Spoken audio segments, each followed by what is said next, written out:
Ginapangamuyo man namon nga ipagigambit mo ang pahigugma sa duta sa tagipusoon sa mga pamatanon para sa ila kaluwasan kag sa paghiliog yon sang bugos nga katilingban Filipino. Initanan ginapangamuyo namon sa ngalan ni Hesus nga amon Ginoo. Amen. Maayad-ayad nga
nga adlaw no, but nonetheless no, ang aton nga opisina Department of Agriculture no sa Western Visayas no kaupod ang mga partners nato no sa local government units no, mga agricultural extension workers, local farmer technicians no kag farmer leaders nagaupod sa aton nga programa kauswagan sa agrikultura no, padayon pagpangalagad para sa aton nga munguma mangingisda no kag nagasagod sang kasapatan no. Kag sa subong no, as part pangyapon no sang aton advokasya sang aton selebrasyon no, diri sa aton pungsod no, ang National Rice Awareness Month no, kabahin no ang aton nga opisina kagamugid no ang nag-spearhead sini nga selebrasyon no, aton nga tema subong Be Responsibly Healthy no, kag ang aton nga mga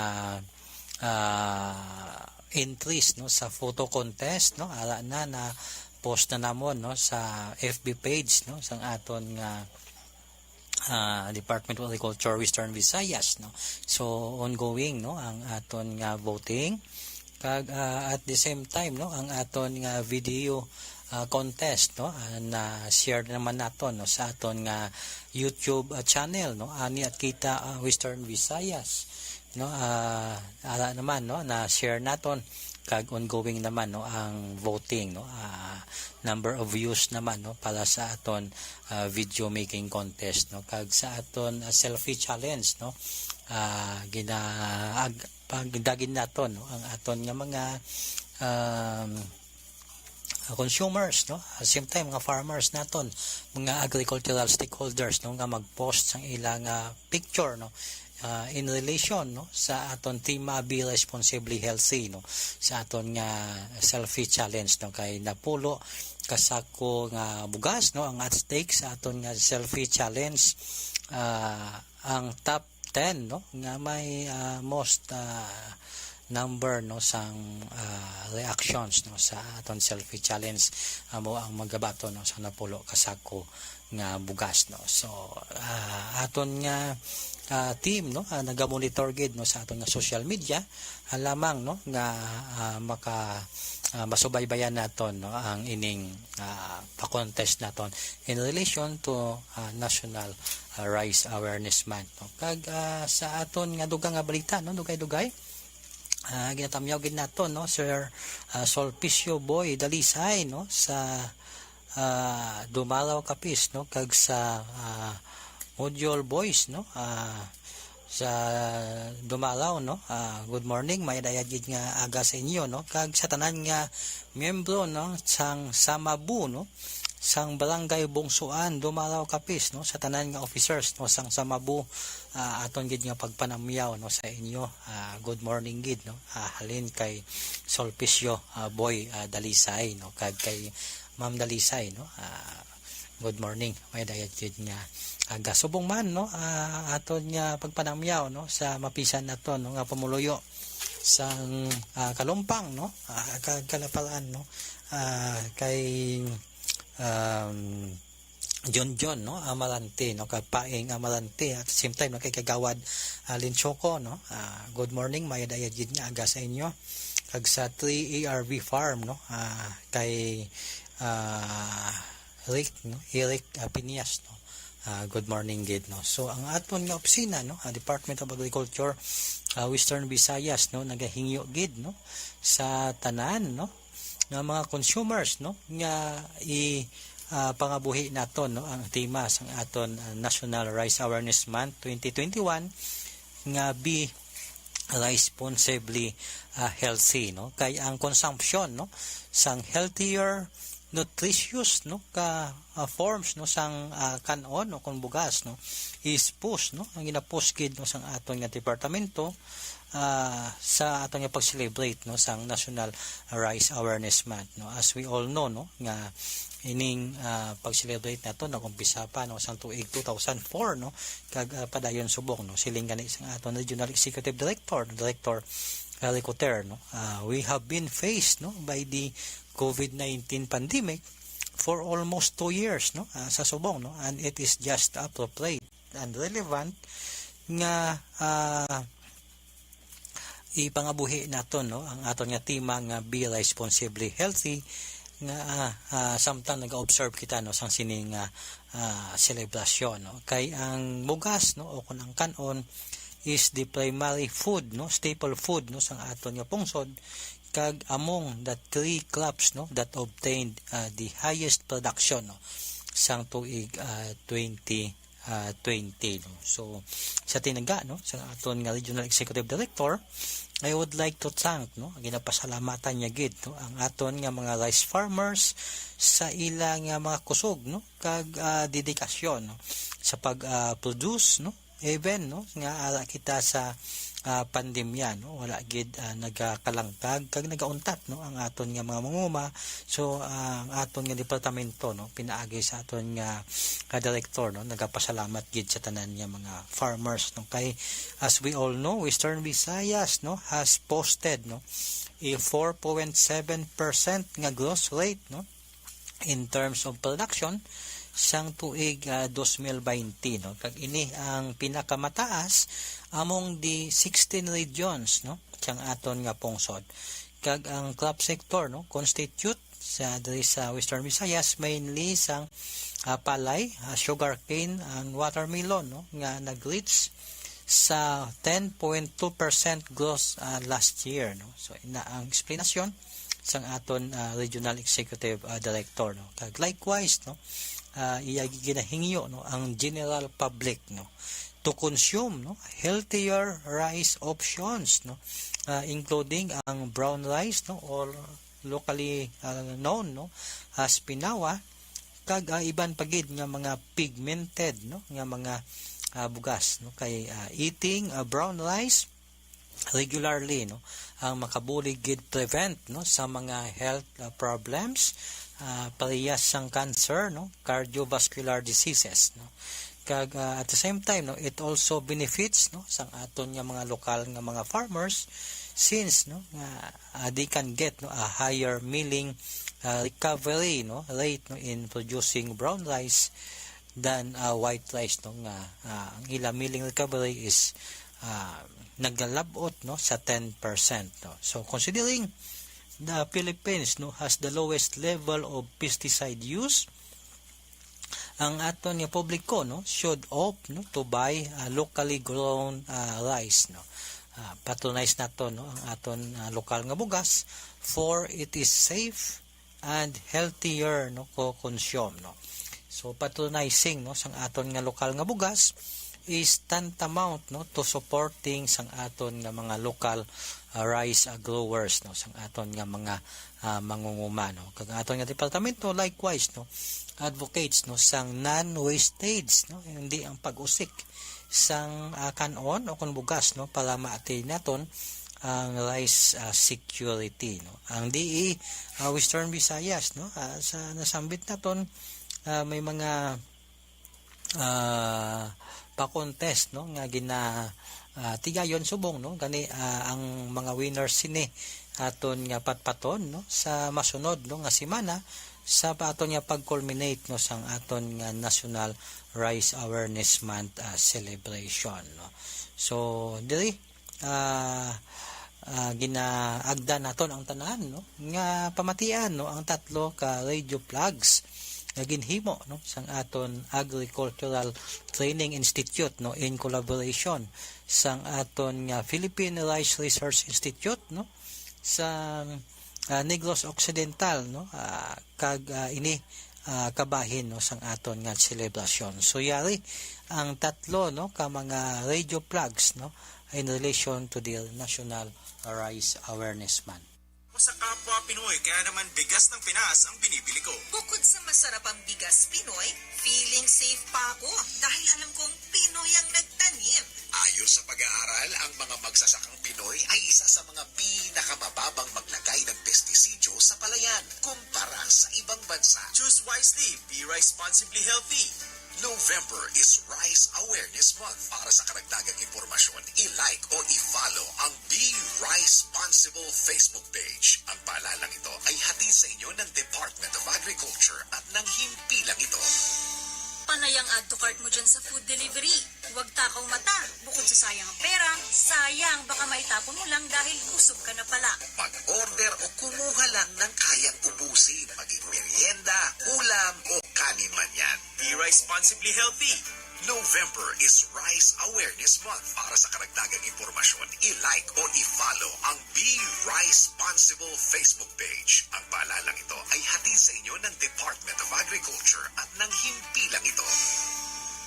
Napapayat kapag di kumain ng kanin. Kung diet in a healthy way, subukan ang brown rice. Ang brown rice ay mayaman sa fiber, kaya recommended sa mga nagda-diet. Ito rin ay proteksyon laban sa sakit sa puso, cancer at diabetes dahil ito ay mayaman sa protina, vitamins, minerals at antioxidants. Be responsibly healthy. November is Rice Awareness Month. Para sa karagdagang impormasyon, i-like o i-follow ang Be Rice-Sponsible Facebook page. Ang paalalang ito ay hatid sa inyo ng Department of Agriculture at ng himpilang ito. Yes no kag amoy adto no ang aton nga tatlo tanan ka mga radio plugs no all about no sa selebrasyon naton National Rice Awareness Month no. Good morning no kay Sir Jomar Dominguez no, kay Prudencio Marcon no, kag kay Mamerta Longcal no sang Kabatuan no, at the same time no kay Ireneo Sampani no kag Ma'am Eileen Sampani sang Inaka Kabatuan Iloilo no, kay Alma Piñol, Melanie Bordon no, Josephine Pasol no, Josepa Manaay no kag Maria Lisa Mayandia no sang Ñolosina. Good morning gid kay Hana Dikito no, Arlene Tikyo kag Margie Danyoso sang Banati no, may dayad nga aga no, kay Winston Francisco no sang Ahoy no, Iloilo. Good morning gid no, at same time no kay Rosale Manalaysay may dayad man nga gano, kay Juna Lumbaning no kag kay Ma'am Lia Paduhinog di ala no mayad-ayad gid nga gano, kay Sir GC di ala sang sitio Tinukuan no Dingli Iloilo no may dayad gid nga aga, kay Algier Patriarca Canyonigo no good morning no mayad-ayad gid nga aga sa inyo. Subong man no kay Rodrigo Les no, kay Nonong Panerio no sang Linyas no, kay Mulong Mulong Laguna no, kag kay Imong Laguna no sang Linyas. Good morning. At same time no kay Ray Dosalan no, Dr. Ray Dosalan no sang Dumangas, kag Ma'am Merna Reyes to aton aktibo nga local farmer technicians no sang Pasig City no, maayad-ayad gid nga aga no sa inyo no. Kag kahapon nga adlaw no nagumpisa kita no kaupod no ang aton nga mga kasubong no nga mga judges sa pagpamati no sang mga business proposals no, business model canvas no sang aton nga mga kabataan sa ginhiwat naton no nga Young Farmers Challenge no, kabataang agribusiness program para sa regional nga level, no. So BMPC pitching, no, kay ini ang ining 29, no, tanan ka mga kabataan amo ang nagdaog, no, sa provincial nga level, no, kag sila mga compete, no, para sa regional, no, nga level, no, sang business model canvas, no, nga challenge nato, no. So nagapangimulahan kita, no, sa aton nga mga young agripreneurs, no, nga tutok kag nag-submit, no, sang ilang mga proposals, at the same time ginumpisahan ang ilang mga gin-conceptualize, no, nga mga negosyo sa ila tagsa-tagsa ka mga locality, no. Kag ining first day nato, no, sa nagligad nga adlaw, no, sa aton 3 ka adlaw nga paghiwat, no, sang regional level business model canvas pitching, no, sa aton nga mga kabataang agribis, no, sa nasiling ko na, no, 29 ka mga agri enterprises, no, ang aton nga iga-review, iga-pamatian, no, ang ilang mga presentations, tan-awon naton, no, ang iyang mga video presentations ang ilang mga proyekto. At the same time sila man mga sabat, no, sang mga pamangkot sang 8 tanan, no, ka mga judges, no, halin sa mga nagkalain-lain nga mga sectors, no. So ang mga daog, no, top 3 ka mga grupo, no, ang will have a chance, no, nga magakompete sa national level naton nga competition, kag daog, no, as much as 300,000 financial support, no, halin sa aton nga departamento.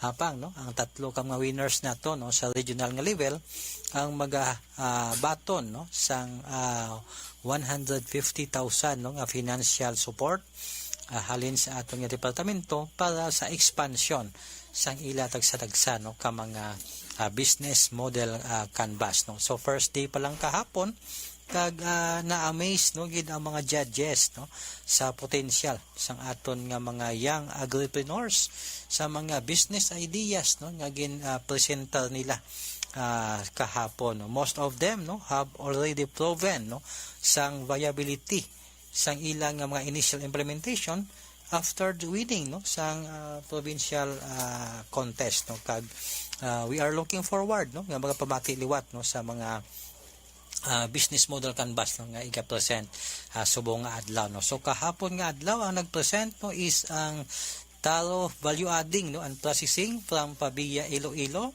Mama Nels Chili Products Manufacturing, no, from Hordan, Guimaras, Origi et Local, no, sang San Lorenzo, Guimaras.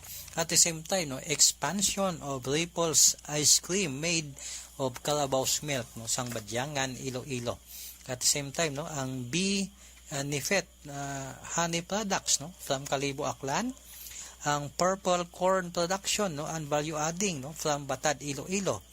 Kag Intensifying Shrimp Paste Enterprise, no, the newest appetite for money making, no, o kon Spinam, no, espesyal na manamit pa, no, taste business, no, endeavor sa Pilipinas, no, halin sa Limere, Iloilo. Kag ang English VG Fish Hydroponic Farm, no, sang Liso, Aklan. Hydrophonically grown litos, no, from Dao, Capiz, kag Mar M's Backyard Greens, no, from Pontevedra, Capiz, no. So out of the 10, no, ka mga business model canvas nga ginpamatian naton, no, kahapon nga adlaw 3 gid diri, no, ang natuhoy sa hydroponics farm technology nga patubo, no, sang litos, no, kag other high value crops, no, sa ilang mga proyekto, no. So ginapanginbulahan gid naton, no, ang tanan nga nagpresent kahapon nga adlaw, no, kag ang mga judges, no, as I have said, no, are looking forward, no, for the presentations, no, subong adlaw, ikaduha nga adlaw, no, sang young farmers kabataang agribis regional level BMC pitching, no.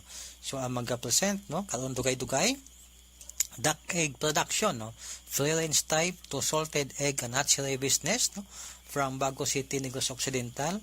Organic free range chicken, no, from Kabangkalan City, Negros Occidental, no. Chicken Linis Backyard Farm, no, from Makato, Aklan. At the same time na Fayes Vermi and Broiler Farm, no, from Hamindan, Capiz.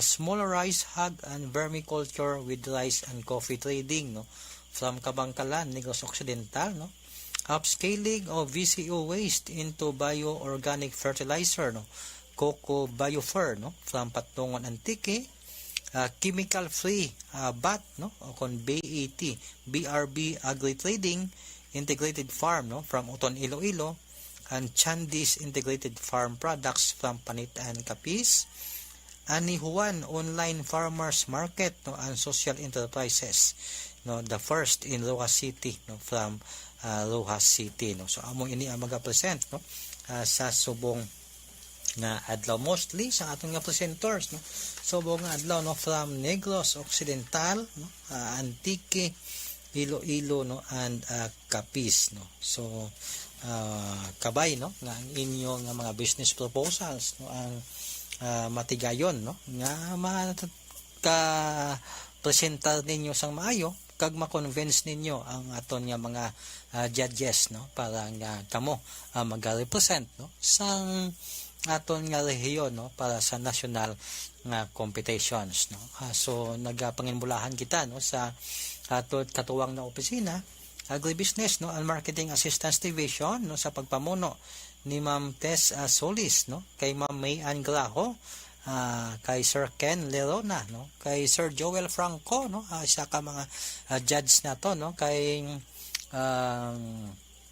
alin sa CPU, no, kag sa private sector, no, nga mga judges na to, no, ang pamati sa mga presentations, no, subong nga adlaw. Kag thank you man, no, sa naga-facilitate, no, kay Ma'am Karen Laureco, no, kag kay Ma'am Rhea Cristina Rizal, no, from the AMAD 6, no. Salamat, no, sa pag facilitate, no. Kag sa dugang naton nga balita, no, subong nga aga, no, panginbulahan naton, no, ang aton nga mga officials, no, mga activities, no, sang aton nga Secretary Manong Willie Dar, no, kay sa subong man nga adlaw, no, ikaapat na nga adlaw, no, sang management conference, no, sang aton top DE officials, no, dito sa Luzon, no, kag siling sang aton nga secretary, no, one DE family officials, no, ang nag-convene gid, no, to review sang aton food security targets, no, and strategies, no, kay nagapati, no, ang aton nga secretary nga ang 1DE family, no, hard work, no, pays, no, for the continuity, no, but at this remaining months, no, sang Duterte administrations, no, tinguhaan gid, no, sang aton nga mga key officials nga malabot, no, ang aton nga sufficiency level, hindi lang sa bugas, no, kundi sa other commodities, no. The key officials, no, sang aton nga departamento nationwide, no, halin sa Luzon, no, paadto sa Mindanao, no, nagtipon gid, no, sa Philippine Rice Research Institute, no, para nga mag-discuss, no, sang continuing delivery of services and mag-evaluate man, no, sang performance of the key strategies, no, under the 1DA reform agenda in transforming Philippine agriculture, no. So ang aton nga secretary, no, Manong Willie Dar, nag-challenge, no, ginahangkat na ang tanan nga katapo, no, sang MANCO members, management committee members, no, to be clutch players, no, who must deliver sang sini nga mga strategies with the adept combination, no, of speed and precision, no, amid a changing landscape of needs, no, including climate change adaptation, growing global population, no, and environmental hazard, no. So sa iya tinaga, no, siling ni Secretary Manong Willie Dar, no, increasing unpredictability, no, should be the impetus for us, no, to sharpen our methods, and I pray we never lose our fervor, no, for the long run, no, even if we are no longer in the privileged position of leadership, no. Kagagin-emphasize man, no, sang aton nga secretary that DA's science-based approach, no, marks its break from traditionalism evidenced by the many advancements towards fast-paced empirical and informed policy formation and decision.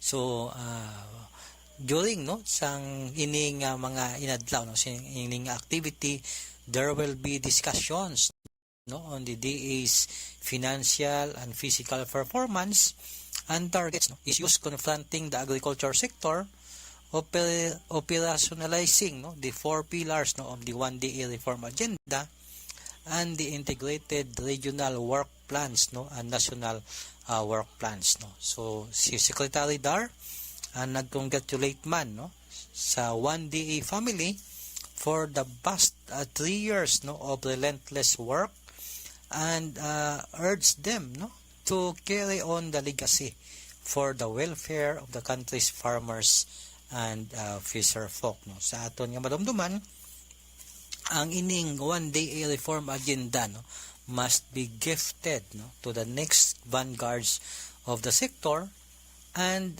nagapati kita nga aton pakig-away between us and a relapse in the traditionalism that has bogged down consistent growth sang previous nga mga tinuig. Ang kinahanglan nga i-overcome sang atong nga sektor pinaagi sa pag-implementar naton sang sining nga mga strategies kag pillars sang 1DA reform agenda. So with this ang aton nga mga leaders sa Department of Agriculture nagatingwa gid sa pagpamuno sa aton nga Secretary Manong Willie Dar nga mapaumwad kag masustain naton ang growth sa aton nga sector despite sang sining nga mga challenges nga gin-enumerate niya climate change adaptation, growing global population, and environmental hazard. So we hope nga sa sining pagpamuno sa aton departamento ni Manong Willie Dar we have learned so much and ma-continue naton ang legasiya sang aton nga mga leaders sa patag sang agrikultura. Wala na kita sing panahon sa aton nga programa kadalagaan sang agrikultura sa Kabisayan nakatundan sa Tres Solteros Farm kay Ma'am Roselyn Sotomel kay Sir Carlet Clavel kag Ma'am Rosie Clavel good morning gid kay board member Matt Palabrica mayad-ayad man nga aga kag at the same time sa mga farmers naton dira sa San Joaquin, Miag-aw Igbalas kag Leon Iloilo kay Dr. Cabarles dira sa Leon Campos sang Isatio mayadayad gid nga aga sa imo sa ngalan sang aton Regional Executive Director Remelin Ricoter kag sang aton duha ka mapisan nga Regional Technical Directors kami tanan nagasiling sa inyo nga ang tag sa katapak sang aton dapadapa sa aton talamnan amo ang libre nga abono kag pagkaon sang aton tanom kag kasapatan kag talaksan man sang aton kapisan kag ang paggamit sang research based nga teknolohiya ang mangin gabay naton sa mauswagon nga pagpanguma iniinyo kasubong nga maunguma James R. Logatis nagatamyaw sa inyo. Good morning, mayong aga. Action! Radio!